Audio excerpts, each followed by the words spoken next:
When working across support systems and with people experiencing multiple and complex needs, we are working in environments of layers, multiple connections, and human diversity.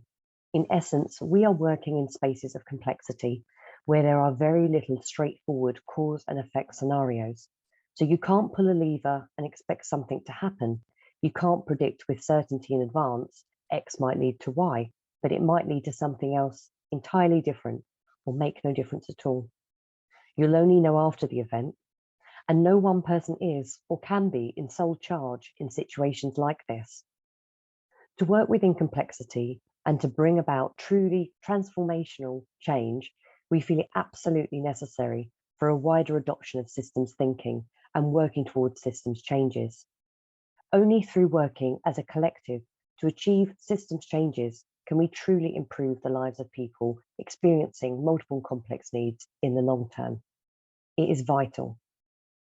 Our work in this area has led us to this conclusion, and as a result, we have compiled our learning of trying to translate systems thinking and theory into practice into the report Ripple Effect, the Systems Change Principles and Methods of Fulfilling Lives Southeast.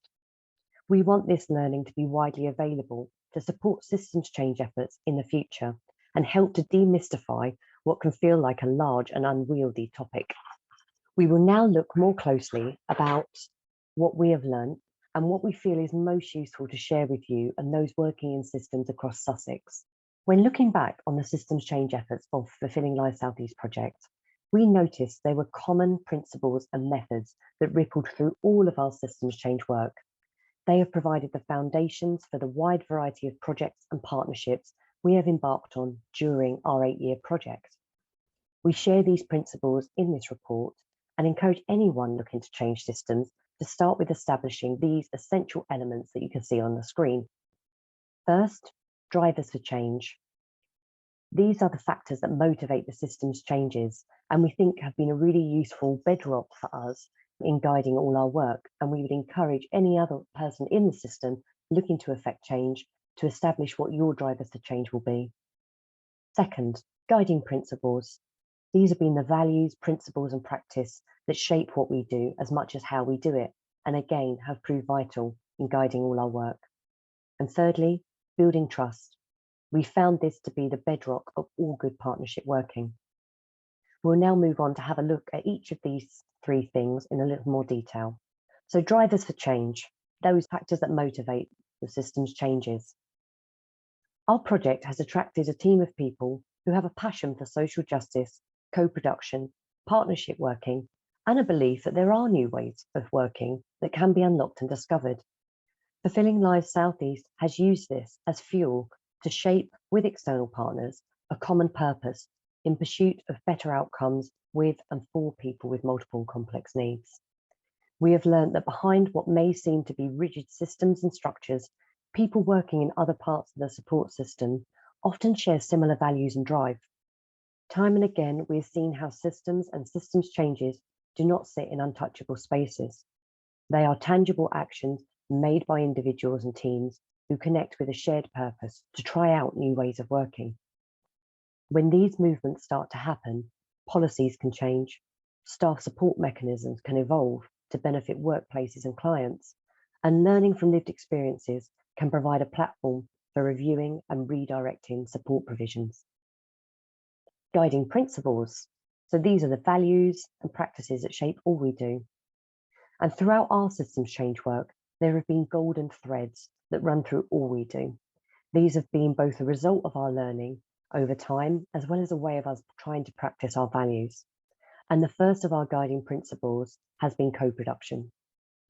Co-production is a way of working that involves sharing control with those using or have used a service and ensures they have equal influence over the design, delivery, and commissioning of any service that affects them. People with lived experiences were fully integrated into the Fulfilling Lives Southeast teams, project groups, partnerships, and systems change activities. They have been involved throughout the life of the project, from identifying gaps and barriers to planning, designing, and delivering activities that lead to systems change. And examples of this include mystery shopping, training, and creating informational resources that help others learn and evolve their practice. The second of our guiding principles has been trauma-informed practice. Supporting clients with multiple and complex needs and working alongside people with lived experience taught us the value of trauma-informed practice. It is a way of working that accounts for the impact that traumatic events may have had on people's lives. It benefits everyone, but it is especially valuable when working with individuals who have experienced complex trauma. The aim of trauma-informed practice is threefold. One, to raise awareness amongst staff and services about the wide impact of trauma. Two, prevent re-traumatization of clients in service settings that are meant to provide support. And three, develop policies and practices that assist healing from trauma. Our third guiding principle has been to name multiple and complex needs. And as Eve mentioned earlier on, we are wary of labels, but it was a real concern for us when we started our work that these groups of people were not being named and discussed in policies, practices, and multi-agency meetings. And as such, there is a greater risk by not naming this group than by shaping definitions. Our fourth guiding principle has been to use really pragmatic project management tools to guide our activity. Underpinning our work has been a set of tools that adopt common project management and change management approaches to help us translate some of these big ideas into tangible actions. Discussions are great and they're important, but agreeing and monitoring actions are vital to achieving forward momentum to improve support systems. To guide activity, we have used things like project plans and Gantt charts, theory of change approaches, responsibility assignment matrix, problem definitions, and reflecting regularly on cycles of change to inform our work. This is often the less glamorous side of systems change and project work, but we found it absolutely vital in order to make things happen. Building trust. This is the bedrock of all good partnership working. So much of our work centers around relationships with people, engaging and supporting clients, volunteers, partners, and one another. The system we work in and look to change is driven by people, and at the heart of change is an ability to trust. When embarking on systems change activities, we recognize that we are often asking others to try something new. There is no guarantee that this new way of doing things will always work, and a change in one part of the system could have a positive or negative impact on another part of the system. The best outcomes we've achieved, however, have come about through building trusting relationships with partners. But what does trust really mean in practice? Well, for us, it's a focus on reflection and means having partners that are happy to reflect together, be critical friends, share with others.